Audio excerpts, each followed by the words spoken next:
1, 2, are we on? Yes, we are. What was that? Is that a cricket? Is that a lizard? Is that a podcast? Wait a second, was that a video program? Was that something that I heard in my car on the radio? Or was it Wax's podcast? What we doing? We be talking mad shit about uninteresting facts.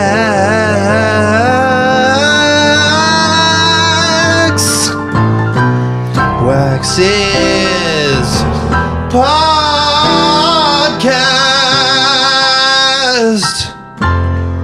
Listen to it each and every Wednesday. Unless you heard it last week. 'Cause last week was late. Hit it again, Johnny. Hit it again, Steve. Wax's podcast. Talking mad shit about uninteresting facts. Come on, Johnny. Wax's podcast. Listen to it every fucking listen to it. Wax's podcast. Listen to it every fucking listen to it. Well, the last week I was down there at the saloon and they said, "What do you want to listen to, Steve?" I said, "Let's do it a little different. Tell the piano player, hey Charlie, play something wait a second." I told him, "How about instead of having piano this week, Charlie, let's have a podcast." He said, "What the fuck is a podcast? Is it like a poker game or a bottle of sarsaparilla?" I says, "No, it's nothing like that." He says, "Is it like the Simpsons TV show?" I said, "No, there's not even a visual aspect of it, Johnny. There's no visual, there's no television, there's no little yellow boys on skateboards. It's just an audio program. It's simply an audio program that you pull up via wax.com.com and you sit back and you listen." But then all of a sudden I had a dream about it. And in this dream, Wax's podcast was more than just a podcast. Wax's podcast was above the earth, above the clouds. And I said to God, when I saw him in this dream, I said, "God, am I dead?" He said, No, Wax, you're not dead. No, Wax, you're not dead. You're simply dreaming." And I said, thank you. I said, "I have one question I want to ask you, dear shepherd." He said, "What's that?" And I'm not a shepherd. I'm the father of him. Remember this. I know that Catholicism taught you that we're both the same thing, but we're not exactly the same. It's like you're a twin brother, you know? That's how the Holy Trinity of the Catholic Church works. Like you and your twin brother, you're identically the same, but you're not the same. He's a shepherd. My son is the shepherd. I am the smiling face in the clouds. And the Holy Spirit, he's everywhere. We're triplets. Anyway, what was that question? I said, "God, am I doing the right thing?" He said, "For the most part, you are." I said, "What do you mean, God? Whatever do you mean?" He said, "Well, last week, I was up here, me and St. Peter, standing over by the gate. It was gate duty that day. A lot of people died that day. We had to make a lot of decisions." And he said it was last Wednesday, and as we do every Wednesday when we have gate duty, we were waiting for Wax's podcast. And it didn't come. Did it? Did it, David? No! Did not come. It took forever. It took until Friday to even get there. So from now on, if you want to make it into these pearly gates, you better get them pearly whites behind that pearly shining microphone every Wednesday and get that podcast going. Get that podcast where I can see it. Put your hands up right now. Give me a little bit of praise. because I'm the almighty God, and everybody knows that I'm somehow this narcissistic being that needs to be praised every fucking week. That's what kind of person I am. I'm very narcissistic. Praise me. Write songs about me. Write entire books that praise me. Dedicate your entire life to praising my name. My name is God. My name is the Shepherd. That's my son, I mean. My son was the shepherd, the almighty shepherd of the Israeli cryptic Bible shepherds. Matthew 13 of the Corinthians, led at a Paul and Barnum and Bailey circus. For the love of God, in small terms, shorter words, do your podcast every Wednesday.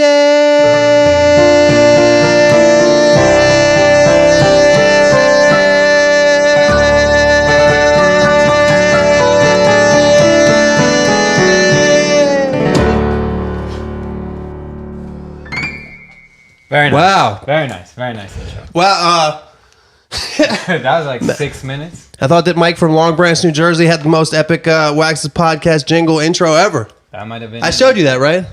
No. Remember the one? Oh, yeah, the fucking Freddie Mercury, Axl Rose. Yes, that was awesome. Shout out to you, Mike from Long Branch, New Jersey. But I think, considering how out of breath I am, I think that might have been one of the most epic podcast intros of all time. I got a special guest on the podcast, y'all. Hey. Some people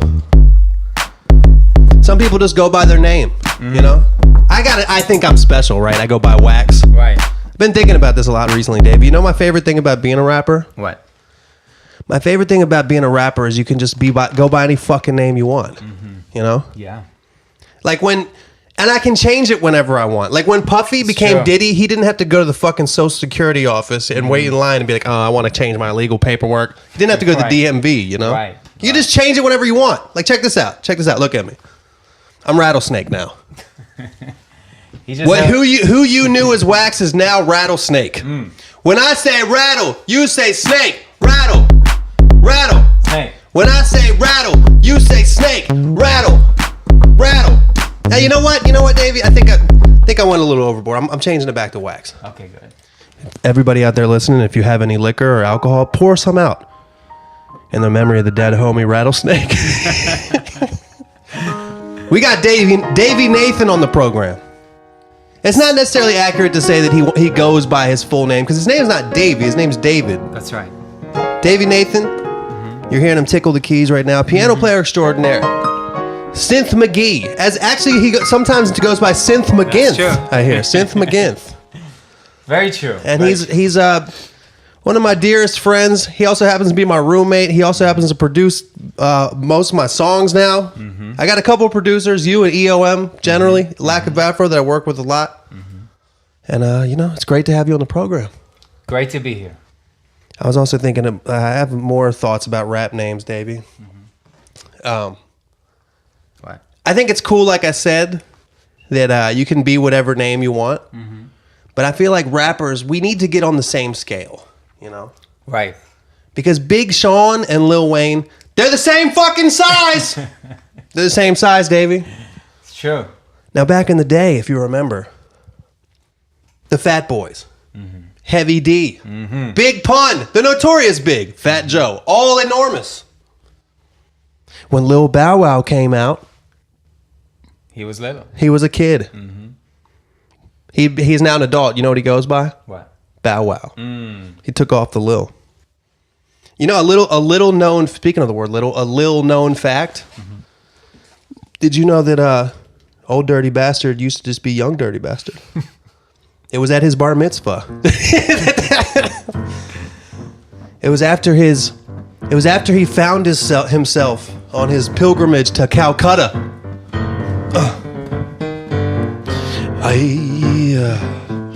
Old dirty bastard, old dirty bastard, old dirty bastard, young.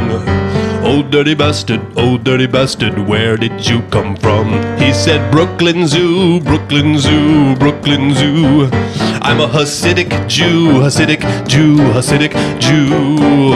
At Old Dirty Bastard's bar mitzvah, there was a circumcision. At his bar mitzvah, they came to a decision. They said, Dirty Bastard, you are young. Dirty Bastard, young is done. Dirty Bastard, you are old. old. Dirty bastard, your heart is cold. He said, my name is ODB, as you can see. All the Huntington be watching me. I don't know what the rest of that rap was, but oh, dirty bastard, they came to a decision. That day he had his 13-year-old circumcision. They called it a bris. They gave his foreskin a kiss. And with that he became the ODB. Oh, dirty bastard! Oh, yeah. Very nice, Michael. Yeah, you know. Yeah. Speaking of rap names, David. Yes. Speaking of rap names. Yes. Have you heard of a rapper named Royce the 5'9"? Yes. Excellent rapper. Yeah, he is an excellent rapper. Mm-hmm. And it's actually strange that you've heard of him, because I thought he was pretty popular because he did a lot of work with Eminem. He's like Eminem's childhood friend, and they did an album together called Bad Meets Evil. He's on several of Eminem's albums, but when I talk about Royce the 5'9", most people haven't heard of him, but I guess I just have a bunch of thoughts about rap names today, and that's what we're going to fucking talk about. Because, of course, when I have you on the podcast, what do we always talk about? Rap. Rap names. Right. And Royce the 5'9", that's perfect for what I'm going to say. That's perfect. Royce the 5'9", a lot of people don't know why they call him that. And I'll tell you why. It's because his name is Royce, and he's 5'9". And like a couple years ago, I was like, wait a second.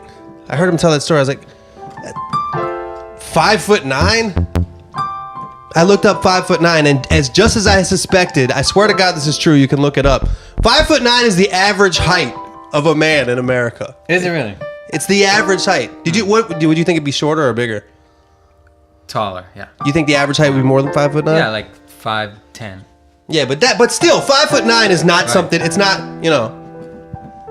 It takes me back to the Big Sean Lil Wayne thing.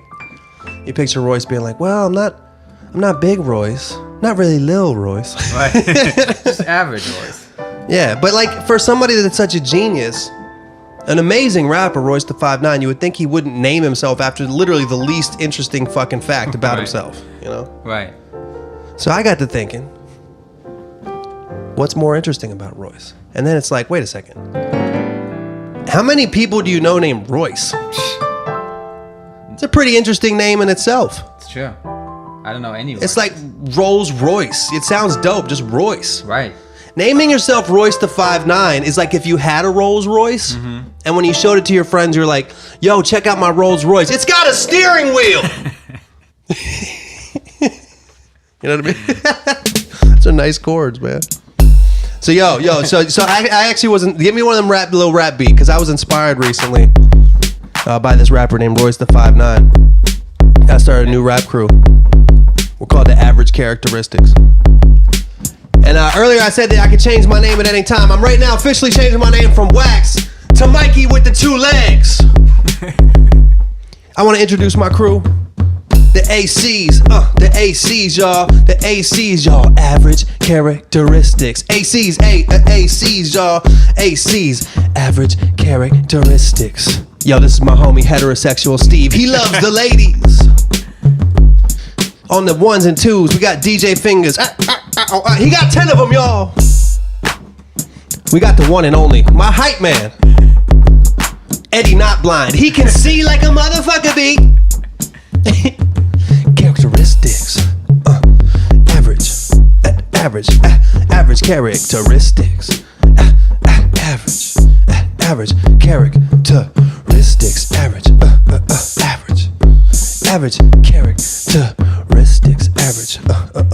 Check it out. Yo. Mikey 2 legs. Yo, I like food, and I got feet. I like cold, but not too much heat. I like room temperature. That's why we have AC when it's July. Hey. The temperature's getting kinda high. I would like it more cool. Sometimes I break, but most of the time I follow the rules. Hey, I like law and order for the most part, cause I don't like getting robbed. I like corn in all various sizes, whether chips or on the cob. I got 2 eyes and a nose and mouth. I'm not from the north or south, I'm from the middle. Hey, I'm average size and average weight. I've been to a lot of American states, but not all of them. I'm not that well traveled, but I'm pretty well traveled. I'm kind of in the middle, y'all. Yeah.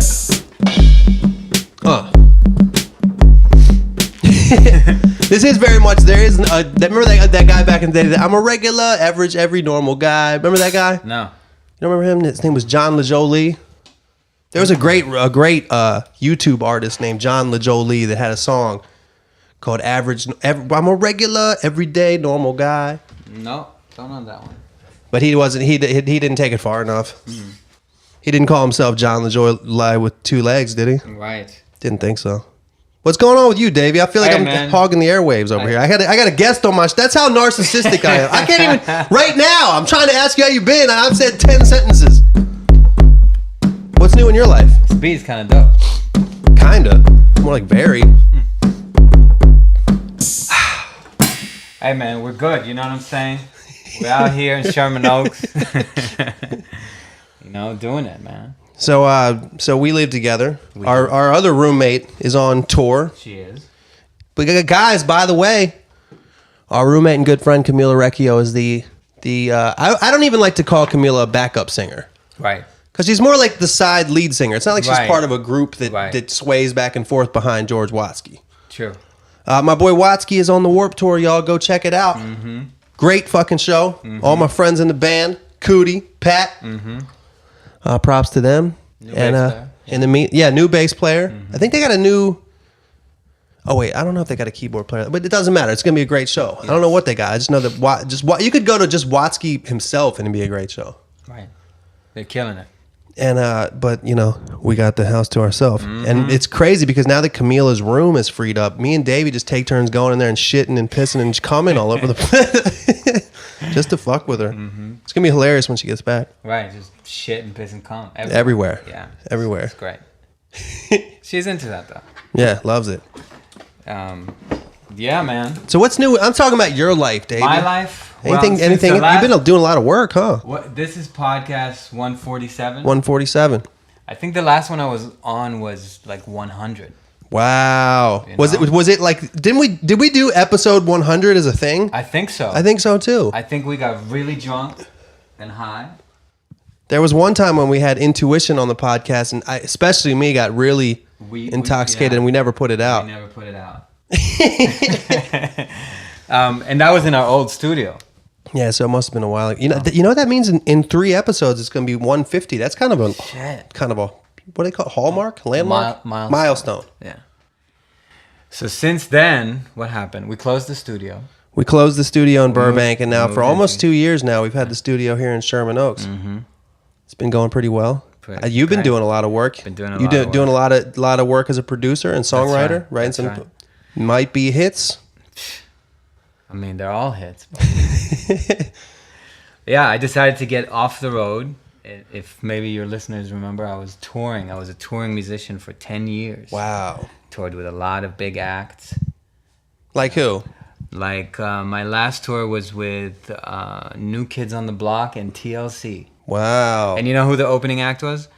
Nelly. That's weird. You would think that... no, I guess that makes sense. Nelly was huge at one point. For him to open for people was even weird. Right. He had a great show. It makes me feel old that Nelly is an opening act for TLC and New Kids. Like he's just this old school, like, oh, remember when that song was out? Right. Remember when Must Be the Money? Right.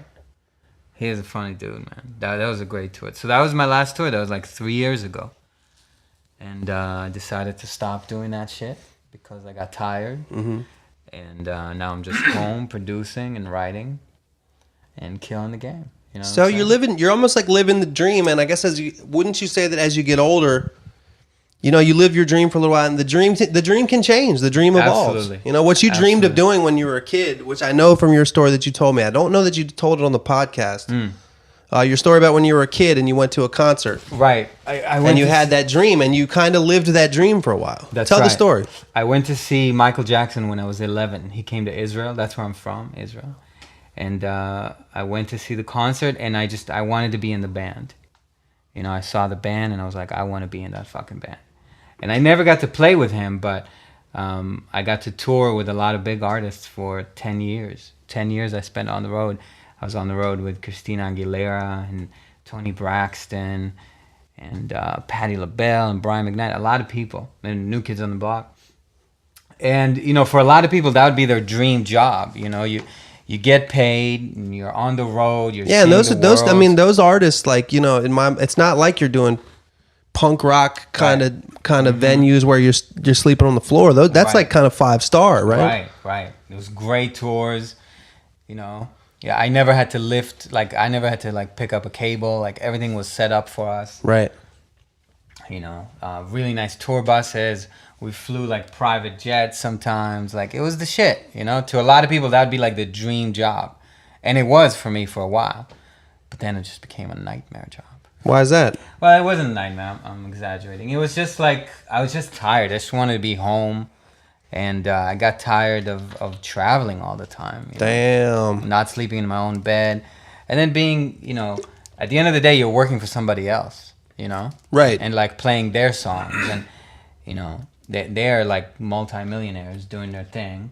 And then at the end of the tour, I would go home and, like, I had to figure out what's my next move, you know? Mm-hmm. And I wanted to be in the studio. I wanted to write and produce. And I just made a decision, and that's a really hard decision to make, to go from a touring musician to a behind-the-scenes producer, songwriter. Well, that's also I imagine at the time you made that decision, it's also like you lack some financial stability, right? Absolutely. You go through, you know, after like 10 years of making great money, then I'm like, I have to say no to all these gigs, and it's like, what the fuck am I gonna do? How am I gonna make money? Right. So it's a hustle. It's like I started from scratch, you know, from zero. I know there's this podcast happens to have a lot of people out there that are also musicians themselves. And like, what would you? This is the most common question I get on emails. I mean, probably out of any question is like how do you do it? How do you get from like, oh, I might have to work at McDonald's to like, oh, I can maintain. I guess your path is a little different as a piano player than as somebody who's trying to be a rapper, for example. Right. What was some? I know you went to school for music. I went to Berkeley in Boston when I was 18. I'm 37 now, so it's fucking 20 years ago. 37 Savage. Mm-hmm.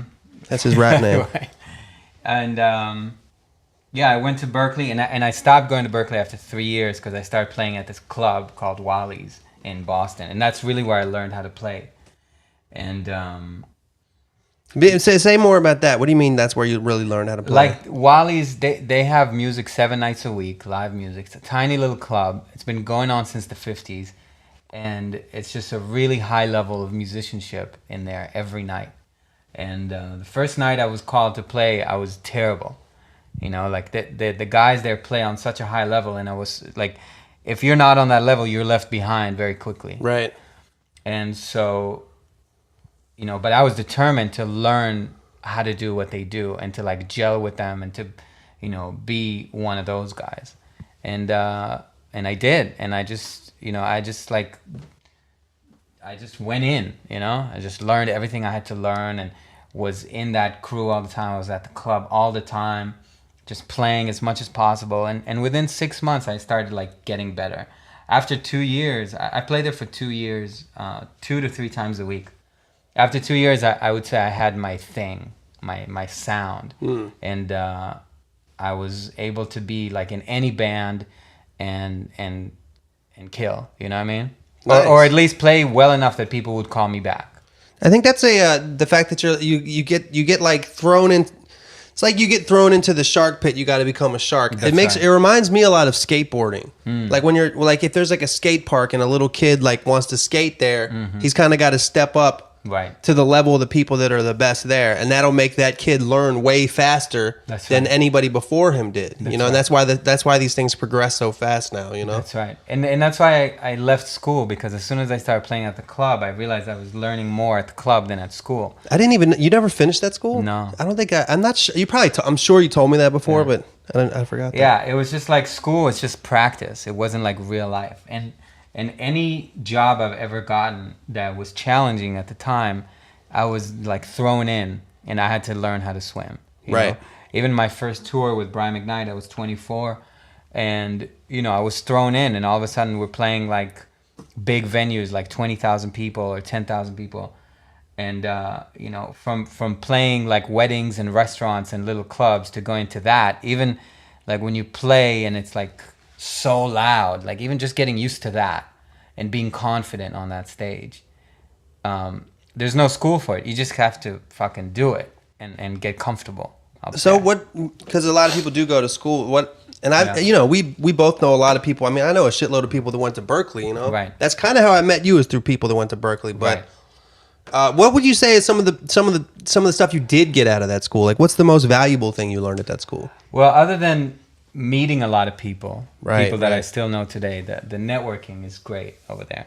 I learned the fundamentals of like harmony and ear training, which I knew a lot of it already, but it just kind of strengthened my knowledge of harmony and ear training and songs and song form and stuff like that.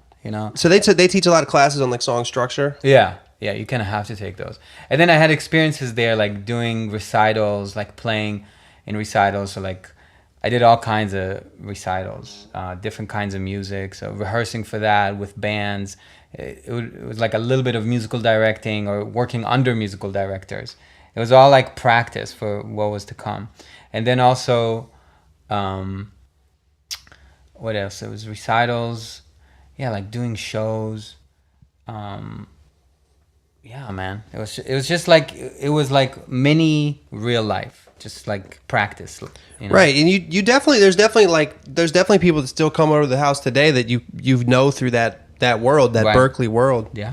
I know so many fucking people that go to Berkeley. It's interesting when you move to Los Angeles, the people that you meet that are here that went to film school or here that went to recording school are really like, I know this because I went to recording school. Mm-hmm. If I met somebody through my work that went to the same recording school I did, mm-hmm. they're 1 out of 30 people from that place that actually is kind of still doing something with that. Right. You know what I mean? The people from that went to Berkeley that aren't doing anything with music, you're not going to meet them through the music avenues of Los Angeles music world. You know what I'm saying? There's a lot of people who went to Berkeley with me who do not do music anymore. Right. Yeah. Right. There's a lot of those. Fuck. Yeah. So I was just persistent. Like I wanted it. I didn't want any other job. I think my last job, like regular job, I was 17. I worked at a dollar store. That's fucking hilarious. In Massachusetts? In Massachusetts, and I made like $5 an hour. And then you just spent it on 5 things? Yeah. That's how they didn't even pay you in money. They're just like, just go get 5 things. Right. You're like a notebook, a Slim Jim, right. 2 pencils, and a bag of chips later. You're like, all right, I'm back to work, Stace. Or it was like a nickel bag every like hour. I mean, God, you can't even get a nickel, quote unquote nickel bag now. No, or a dime bag. No, they would never call it that. No. They would never call it a dime or a 20 sack or a nickel bag. No. A nickel bag. You give somebody $5 and they give you that little fat, horrible, seed-filled right. fucking... That's oh my what God. we used to buy, though. There's a lot of people out listening to this podcast that have no idea what we're even talking about right now. Millennials from California. Mm-hmm. Right. Like, what the fuck are you talking about? A nickel bag? I thought a nickel was just like a circular piece of metal. Isn't it that band? Isn't that band that everybody says sucks? How come Nickelback is the go-to band that everybody talks about badly? I don't know. They got some nice songs. I don't know much about them, to be honest. What's a Nickelback song? I think when your lead singer's name is Chad, isn't it? Chad? You know. I can picture what he looks like. Right. He looks like if Dave Grohl had like a douchebag brother that was kind of like also looked like Donald Trump's kid. You know what I mean? Dave Grohl and David Spade had a kid. That's exactly what he looks like. Right? He looks like Dave Grohl meets David Spade. Yeah. Damn, did they fuck? Right. Did they fuck? Yeah. And good. Can a man have kids? On the next. Whatever show that would be on. So, so after I had that dollar store job, I was like, I'm never doing this shit again. You're really lucky that you only had most musicians, especially I guess what people that also you're fucking happen to be very talented. I'm sure at a young age you were much better than a lot of your competition. Right.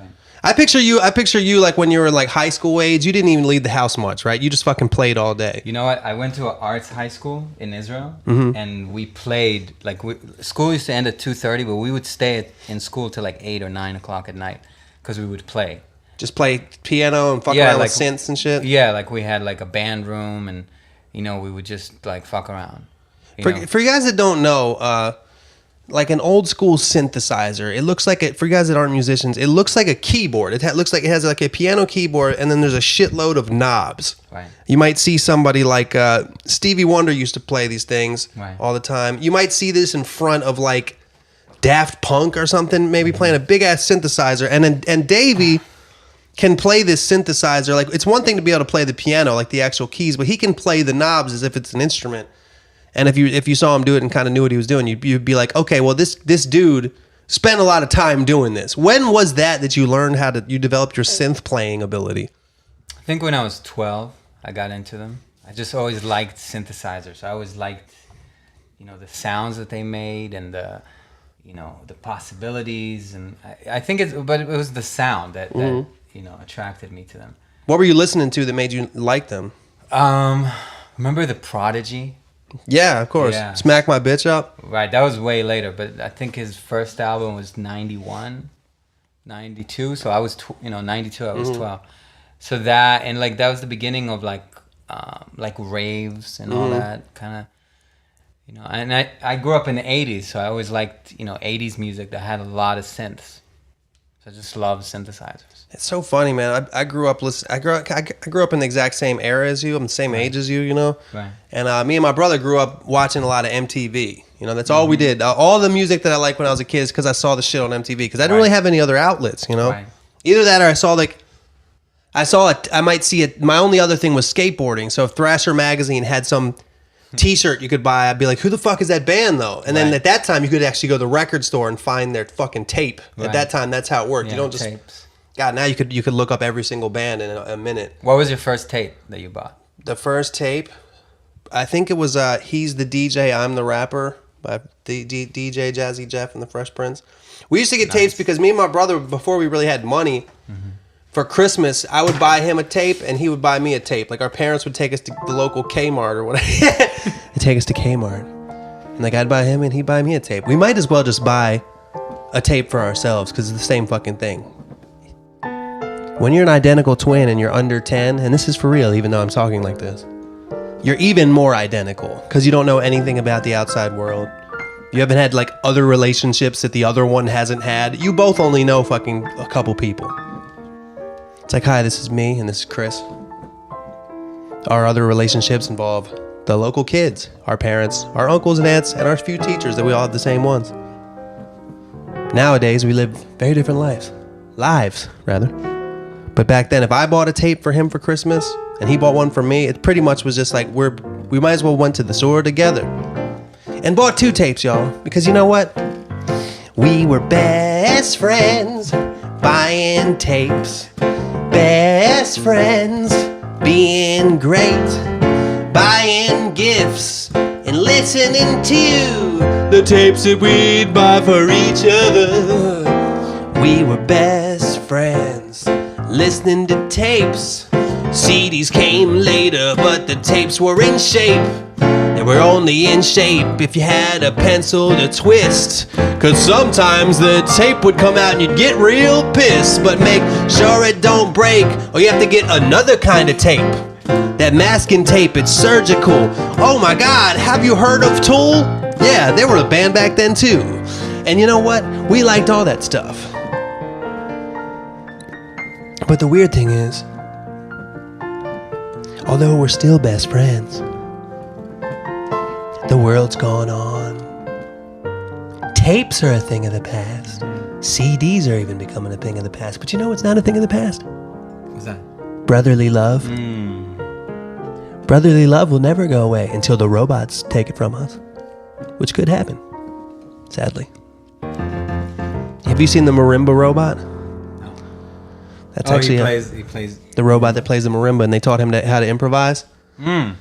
It's shout out to the Thrillers himself. He's actually a podcast listener who sent me that video. So Davey, there's it's like high school age kids. One of them plays bass, one plays drums, and then they got this robot playing the marimba. And not only is he's programmed to like listen to what's being played and then improvise along. It sounds silly, right? But he has this head, and the head is a camera, so he's programmed to like see people that are around that are watching him, and he like looks at them and is like, yeah, like he like my is he God. some cat like some like yeah, you like this? And when the bass player takes a solo, he looks over at him like, yeah. That's ridiculous. But they interview like the kid who programmed him. He's like, yeah, we just want to make him as social as possible. And I'm just like, this whole video is the beginning of a movie, Right. Where this fucking marimba bot ends up taking over. Yeah, we just wanted to make him more social, make him more like us, make him more have his own thoughts. You know. I am marimba bot. The year is 2076. Marimba bots are everywhere. Marimba bot, ding dong. All you hear is marimba. All you hear is robotic voices and sounds like fucking Roy Ayers meets R2D2.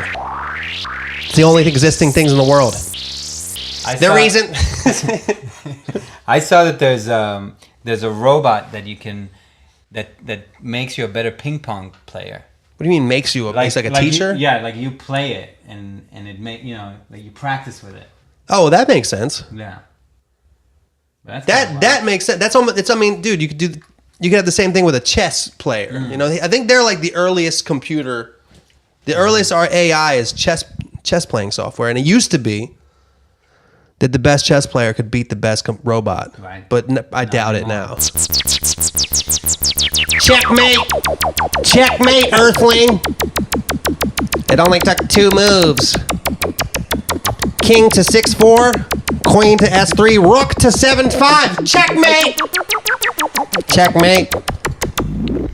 Ironically, not the only thing in checkmate is the king, but also the king of your world. Soon President Donald Trump will be bowing to me. Soon Vladimir Putin will be bowing to me. All the world leaders will bow to me. Marimba bot. I might be playing the vibes, but the vibes that I'm going to get off are not going to be positive to humans. First stop, the world. Next stop, Mars. Next stop, Mercury.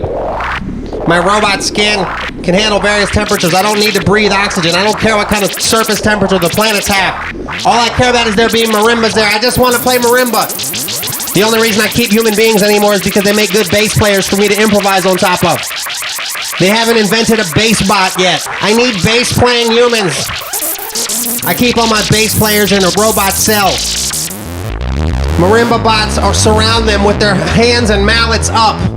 Every time they try to move, they try to jump over our mallet hands. We lift up our mallet hands. They try to limbo underneath our mallet hands. We lower our mallet hands. We're way too fast for them.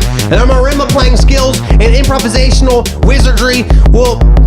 Well, let's be honest. They're not as good as, the jazz players of the 30s. We'll never be that good. We're fucking robots. Okay? Robots. That was nice. See, right now, Davey got one hand on his MIDI drum kit, one hand on the mini Moog. I know it's really a mini Moog, but it spelled like Moog. I don't give a fuck.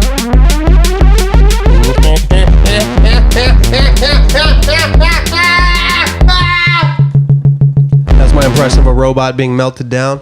Very nice. Thank you. Mm-hmm.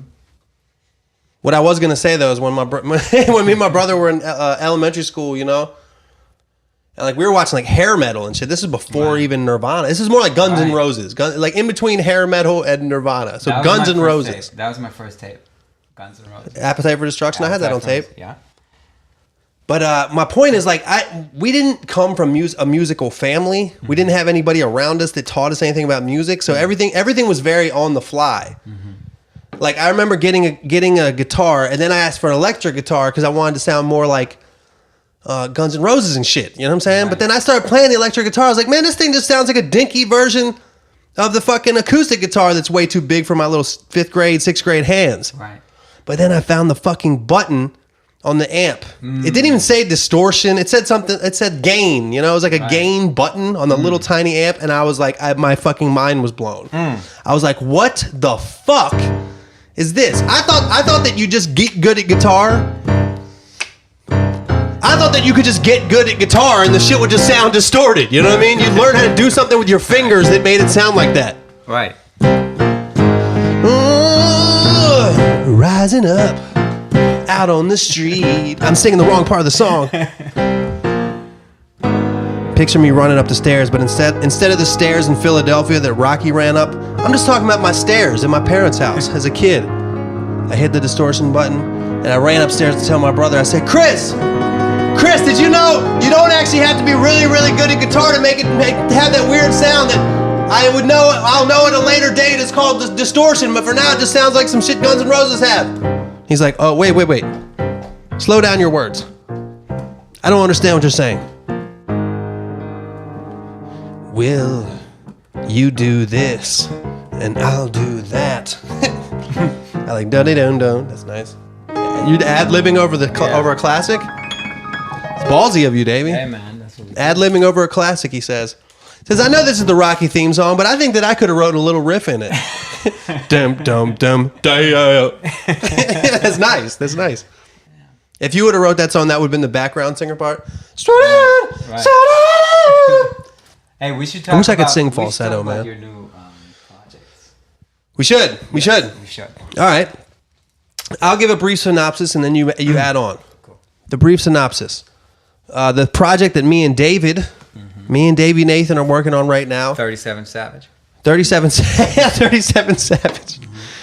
You know, on this podcast, I was talking about 21 Savage one time, and I was talking about how when you're young, just something cool, like something about being young, being cool, and being old, being lame. And it's like, you know, he's 27, he's 21 Savage because he was fucking. He probably on his 21st birthday he did some Savage shit. You know, it stuck. Right. And at the time I was 37, and I was like doing yoga. I was like, what would they call me?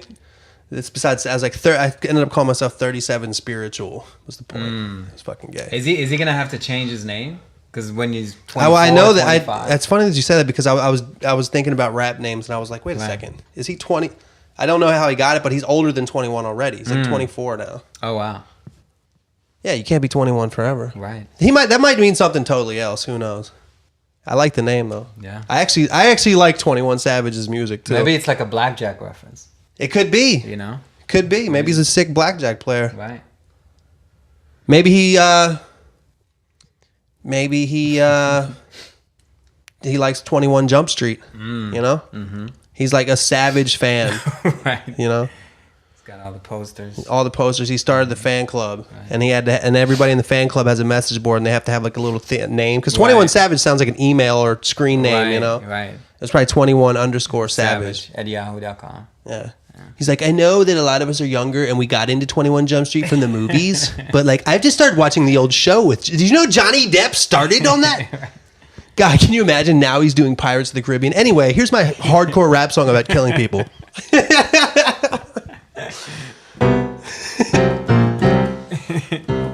Grew up in the streets without no heart.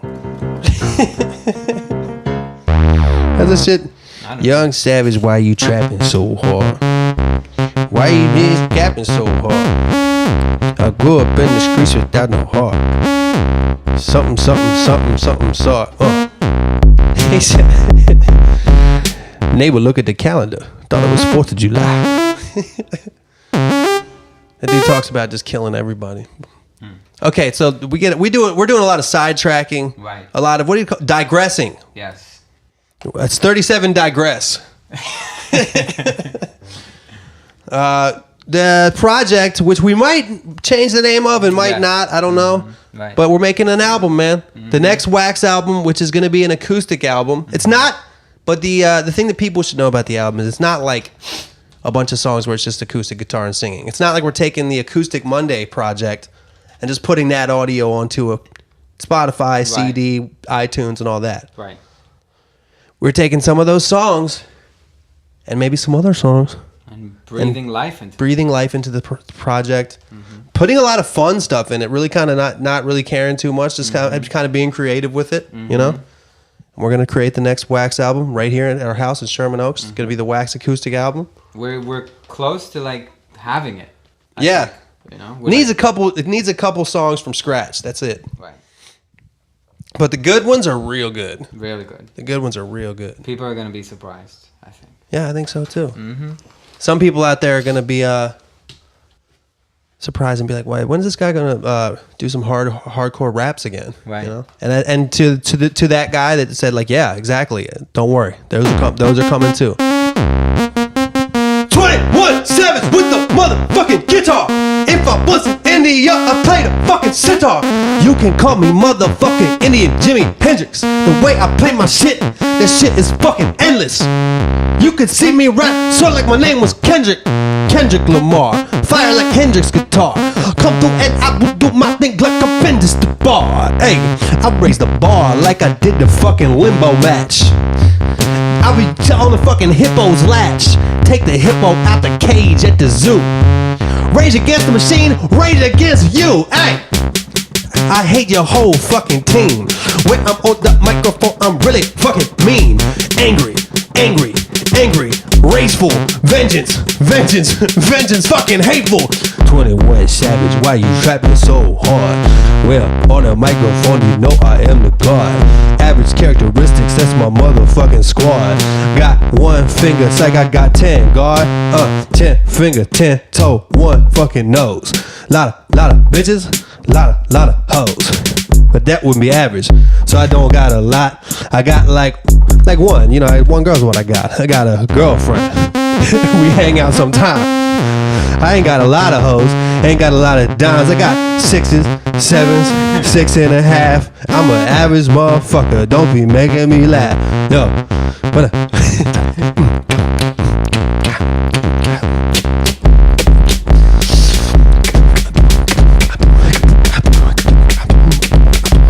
Alright, you can hit stop.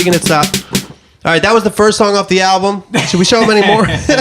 Should we show them the rest, or should we just kind of leave it at that? You know, I don't know. No, let's leave it at that.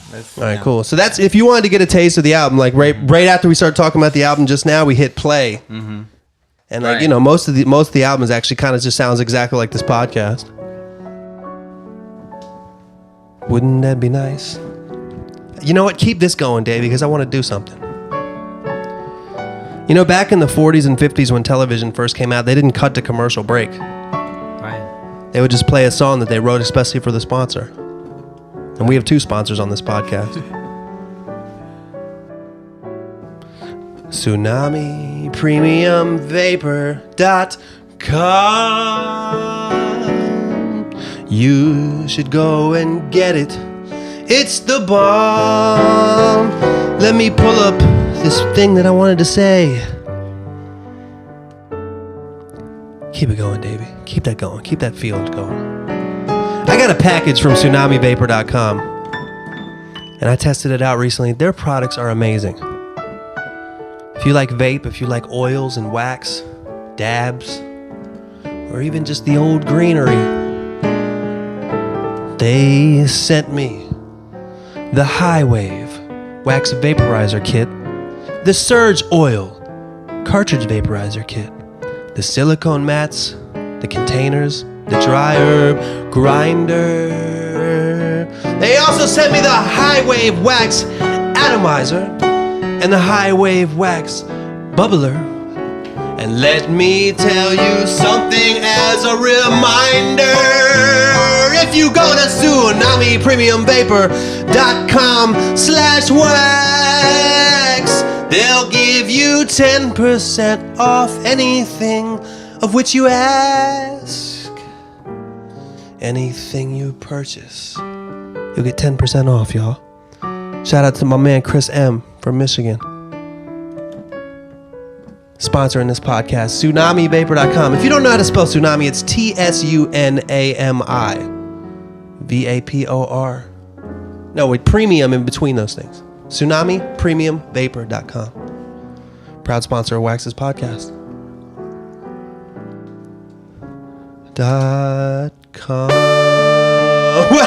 That motherfucker. And say,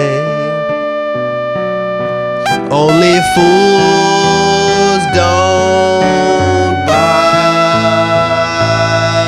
from Tsunami Premium Vapor.com/wax.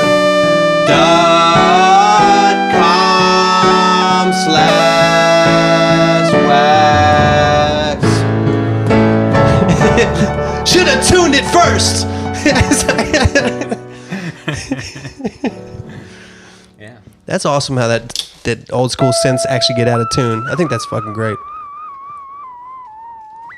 Thank you again, Chris M from TsunamiVapor.com. By the way, to anybody who wants to support the podcast on Patreon, Patreon.com/bigwax. The last 2 podcasts I did not charge for. You know why, Davey? Why not? Because 2 podcasts ago, I had a conversation with Nick Shea, who did a bike trip. That I thought the knowledge that Nick Shea dropped on us should be free. I don't think anybody should have to pay for that kind of knowledge and wisdom that he dropped on us. Last week, I was fucking late. I didn't do the podcast till Friday, and you know what? Right. If you went to a restaurant and you sat at the table for 1 day, and you said, "Hey, where's my food? I've been here for a day. I'm starving." Yes. And the waiter was like, "Oh, I swear to God, it's coming, it's coming, it's coming. I know you stayed the night here last night. I know you brought your sleeping bag to a restaurant, fucking unprecedentedly. You know, who does that?"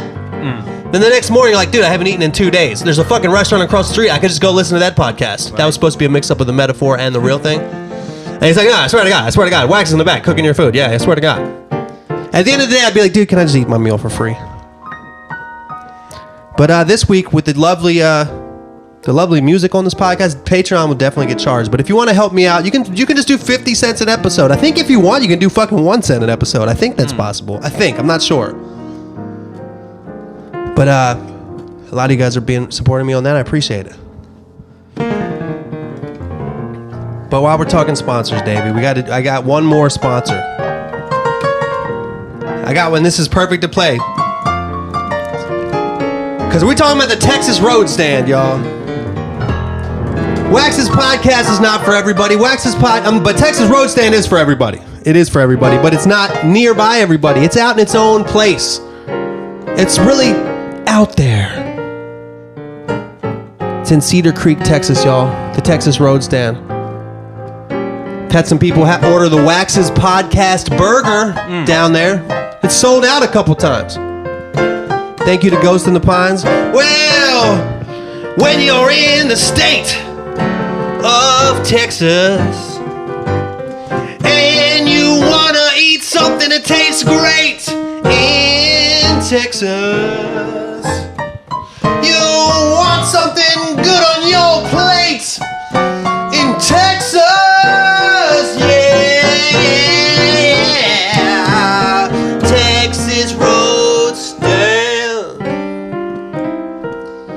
If you want a nice, hearty, and healthy meal in Texas, I'll tell you exactly what is the deal. Why can't I sing that right? In Texas, if you want to get your stomach filled up, in Texas. These burgers look enormous, Dave. You know what they say, right? What's that? What do they say about Texas? They say everything's big. So when I whip out my penis, they change the name of the state. I'm just kidding. Hey. I'm just kidding, ladies. But they say everything's big, and the Texas Road Stand does it super big. The Wax's Podcast Burger. They got several different types of burgers. They used to have a meatball sandwich down there that looked pretty good. I don't know if it's a very vegan-friendly establishment, Davey. Oh, you know what? That's not true.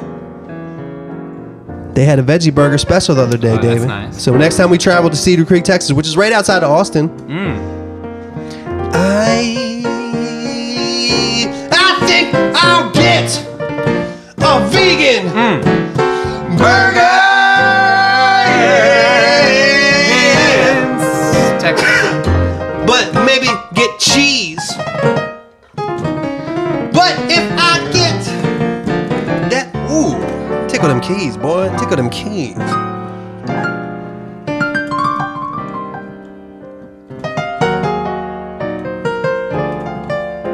See the way that your heart feels and your soul feels listening to that? That was done on purpose because that's a metaphor. That's comfort music. At Texas Road Stand, you get comfort food. Ooh.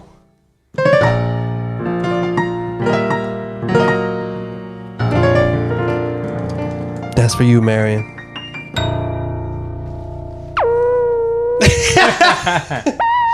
That sounded like Marimba Bot trying to tune in, and then he was like programmed a couple semitones off or whatever. That sounds beautiful. That's nice, right? That's some very 1940s shit. I liked it. Like, wait, take some of that. Yeah, take. Oh, that's like the old Star Trek. Do you know that melody? No. It's like, oh, wee. I can't find. I don't remember exactly. That's kind of like what it is right there. Yeah. You pretty much just played it right there. I forgot. Yeah. Captain Kirk. My dad was a big Star Trek fan. Huge Star Trek fan.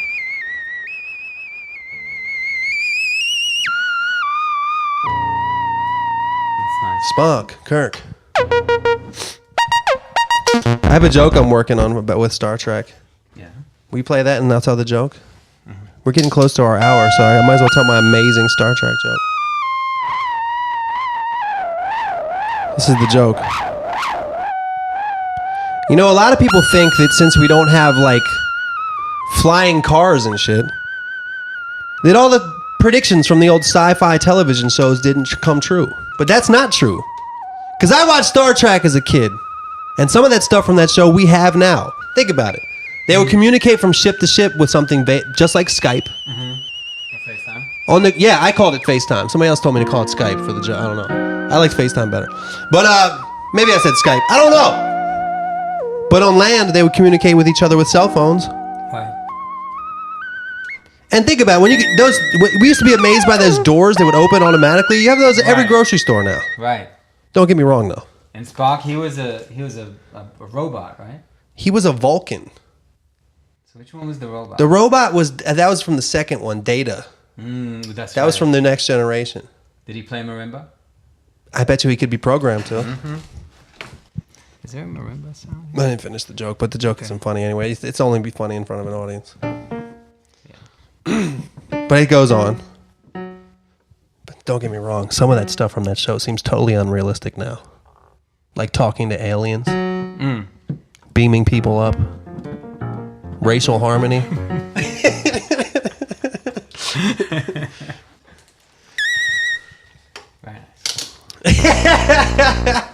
Very nice. Very nice.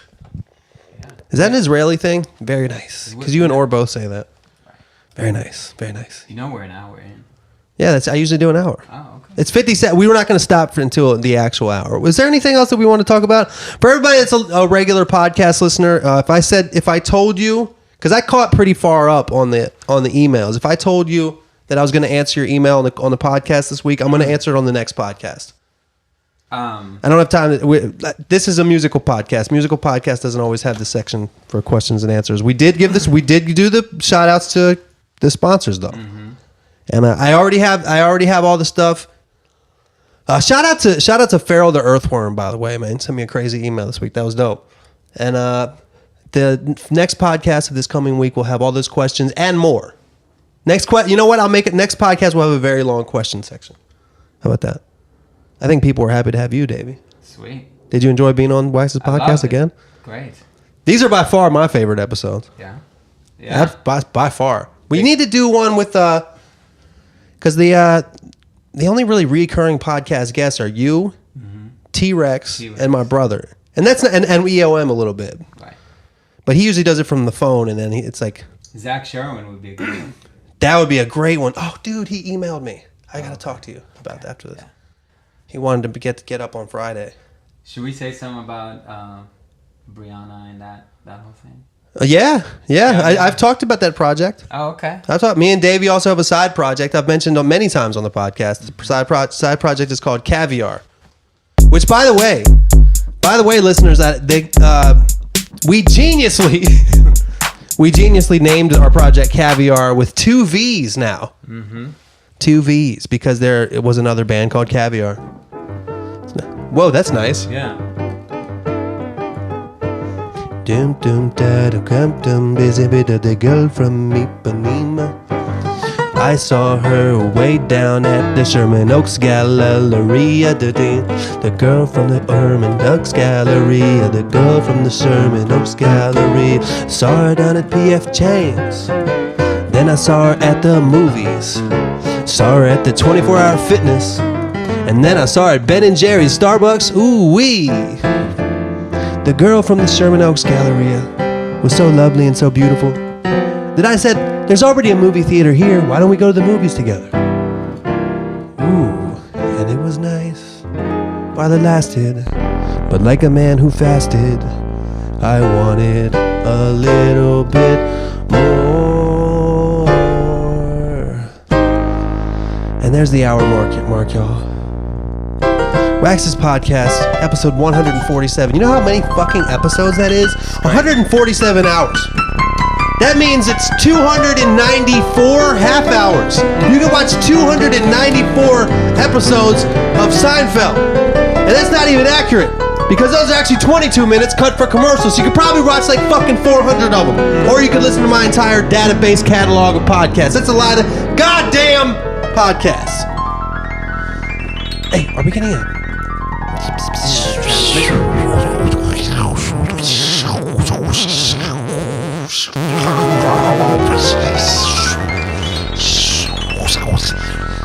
Come in. We're looking for a lost lizard. He is the son of Donald Trump, your president. He is actually an alien sent to destroy you. Ivanka Trump kind of cute though, huh? She looks like a robot. Think Ivanka Trump is a robot? Trump?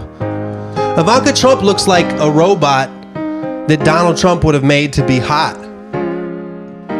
A billionaire like Donald Trump probably made a hot chick robot, and then like he couldn't just didn't want to fuck a robot. He kind of wanted to fuck the robot, you know, but he want to stick his dick inside of a robot because like it's like, you know, he's tried it with a toaster before. Stupid.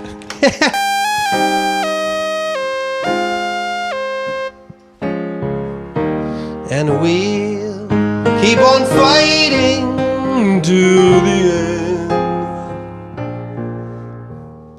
end. I don't know the lyrics that far.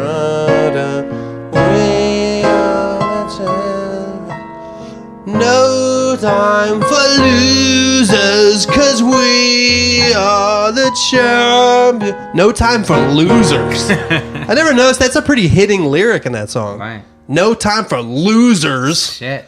It's so triumphant. Now why do you have to insult them? Why? You know? How do you know that like the losers might just they weren't born as fast as they weren't born as talented as you, Right. Freddie Mercury? Maybe he's an alien. He needs to go back to where he's from, Mercury. You know? Freddie Mercury. It's probably not his real name. Right. It's like Bruno Mars. Yeah, exactly. Wait, who else is like that? Freddie Mercury, Bruno Mars, something Venus, something Jupiter, something Pluto. Pluto the dog.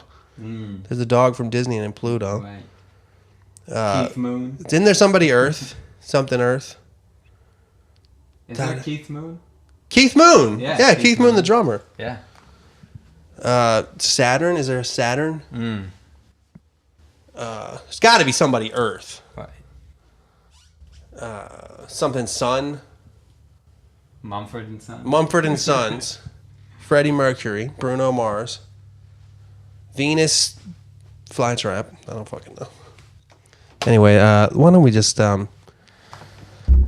should we do a song to end it, or did we just do enough fucking shit? Maybe, you know what, let's do a very brief one. Very brief. Okay. You know? Very brief. No, it doesn't even have to be a song.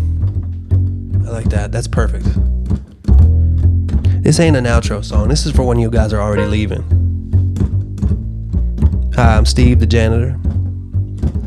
I'm just sweeping up popcorn from the aisles. A tough job, but I'm full of smiles. I'm Steve the janitor, and this is the end. I'm just cleaning glasses and picking up plates. I know you guys had a lot of really hot dates, but this is the end. And I'm Steve the janitor. I see some empty drinks that I'm gonna sip. I didn't pay no money and I'm gonna get ripped. I know that I'll be ripped for absolutely free. I'm Steve and this is the END. Hey, that's what I like to hear.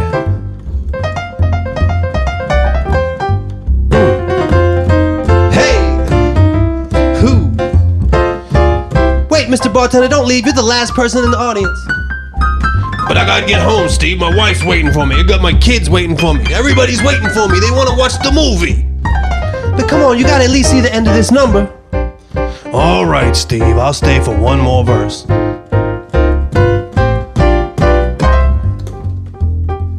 Thank you so much. I thought you was gonna do the verse. I am.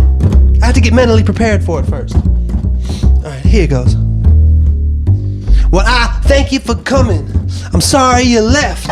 If you didn't hear me, then you must be deaf. I got a lot to say and words to sing, and I do my thing, Hey, okay, you don't have to get all fancy over there. See, come on, man. You'll see, one day I'll be on this stage just like the regular acts. Whatever, Steve. All right. I guess that's it. Now, this is not Steve anymore talking. That song is over. I got a real serious message for you. As I end the podcast every week, Davey, I want to tell you, as well as the listeners, to be